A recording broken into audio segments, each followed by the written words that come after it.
Application of trigonometry पे based ये 2014 का क्वेश्चन है। क्वेश्चन क्या कहता है, the angle of depression of a car parked on the road from the top of 150 metre height tower is 30 degrees, the distance of the car from the tower in metres is.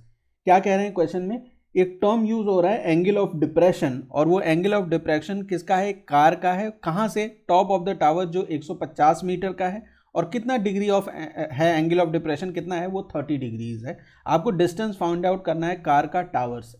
ठीक है, तो सबसे पहले तो ये समझ लीजिए कि ये एंगल ऑफ डिप्रेशन, ये जो टर्म है ये होता क्या है। ये एक टावर है, मान लीजिए ये एक टावर है, मान लीजिए कि एक टावर है और आप यहाँ पे हैं, इस टावर पे, यहाँ पे आप हैं, टॉप पे हैं टावर पे, है ना। ये बेस ऑफ द टावर हो जाएगा। ठीक है, ये बेस ऑफ द टावर है, और ये क्या हो जाएगा, यहाँ पे मान लीजिए यहाँ कोई एक ऑब्जेक्ट है, इस केस में क्या है, कार है, ये कार है यहाँ पे। ठीक है, आप अगर यहाँ पे हैं और आप इस अगर हॉरिजेंटली देखेंगे, हॉरिजेंटली, तो आप इस डायरेक्शन में देखेंगे, इस वाले डायरेक्शन में, है ना, ये डायरेक्शन में, क्या आपको कार दिखाई देगी, नहीं दिखाई देगी। आपको क्या करना पड़ेगा, सर को थोड़ा सा नीचे करेंगे आप, तो आप इस वाली लाइन ऑफ साइट पे आएंगे, फिर आपको कार दिखाई देगी। यही जो आप जब हॉरिजेंटली देख रहे हैं, जब आपको कार दिखाई नहीं दे रही है, और फिर जब आप इस कार को देख पा रहे हैं, वही जो एंगल बनता है आपके सर का, है ना, यहाँ से लेके यहाँ तक का एंगल, मतलब आपके हॉरिजेंटल साइड और लाइन ऑफ साइट, है ना, ये हॉरिजेंटल साइट है, ये हॉरिजेंटल साइट है, और ये क्या है, ये लाइन ऑफ साइट है। इन दोनों के बीच का जो डिग्री है या जो एंगल है, उसी को हम क्या बोलते हैं, एंगल ऑफ डिप्रेशन बोलते हैं। तो इस केस में ये एंगल ऑफ डिप्रेशन कितना गिवन है, 30 डिग्री गिवन है। ठीक है, टावर की हाइट हमें क्वेश्चन में गिवन है कि ये 150 मीटर्स है। बात समझ में आ गई, एंगल ऑफ डिप्रेशन क्या होता है। आप किसी भी टावर पे खड़े हों, अगर आप स्ट्रेट देख रहे हैं, मतलब आप हॉरिजेंटली उस समय देख रहे हैं, तब आपको कोई ऑब्जेक्ट नहीं दिखाई दे रहा है, लेकिन अगर आपको इस कार को देखना है तो आप अपने सर को क्या करते हैं, थोड़ा सा नीचे करते हैं। यही जो एंगल बनता है उसी को हम कहते हैं एंगल ऑफ डिप्रेशन। बहुत सिंपल सा है, कोई प्रॉब्लम नहीं है इस चीज़ को समझने में। ठीक है, हमें क्या फाइंड आउट करना है कि ये कार और ये बेस ऑफ द टावर है ना, इसके बीच में कितना डिस्टेंस है, यही हमें फाइंड आउट करना है, ये डिस्टेंस फाइंड आउट करना है।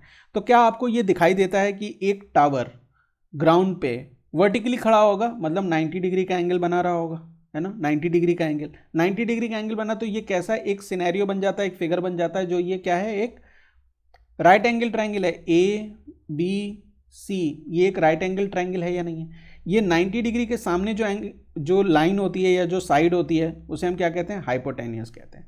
अब ये जो एंगल है, ये एंगल भी और हमें पता चल जाए, तो इस एंगल के सामने जो साइड होगी उसको हम क्या बोलेंगे, परपेंडिकुलर, और ये हमारा क्या है, ये तो बेस है हमारा।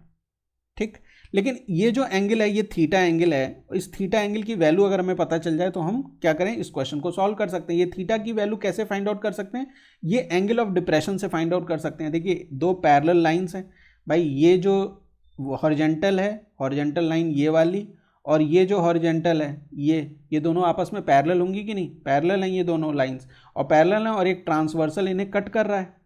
तो ये वाली एंगल और ये वाला एंगल दोनों इक्वल होगा कि नहीं होगा, अल्टरनेट एंगल्स, है ना, ये कॉन्सेप्ट आपने पढ़ा है। मतलब ये 30 डिग्री है तो ये भी कितने डिग्री हो जाएगा, 30 डिग्री के बराबर हो जाएगा।